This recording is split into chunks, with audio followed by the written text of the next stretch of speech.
नमस्ते प्रणाम, मैं आपकी वंदना स्वागत करती हूँ फ्रेंड शुभू यादव अवधीत के चैनल पर। तो आप हम लोगों के बीच में जाते जरे प्यारा सा छोटा सा सोहर का उठान गीत हम नहीं जाते कनो नहीं जाते कुछ बहुत बढ़िया इतना दिमाग लगाए नहीं जाते उड़ा जाता है। अब रीना पगली मो भैया ऐसे वो जा बलिया से पातर रहली फूलवा से सुंदर रहली फूलवा से सुंदर रहली हो बहिनी काइनी की नैया नैन जाला बेदनिया सही न जाइलना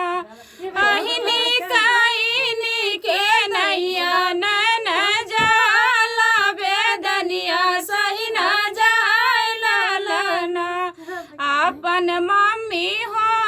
तीन बेदन हरी ले तीन बेदन हरी ले तीनी हो अरे हरी जी के मम्मी नीरा मोहिया बोलाए नाही बोलाई जगाए नाही जगैलना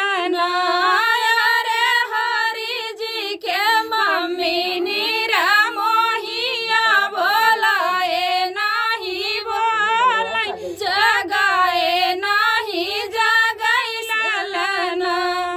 पनिया से पातर रहले फूलवा से सुंदर रहले फूलवा से सुंदर रहली हो अरे काइनी की नैया नैन जा अल्लाह बेदनिया सही न जाइलना अरे काइनी के नैया नैन जाला बेदनिया सही न जाइलना अपन चाची हो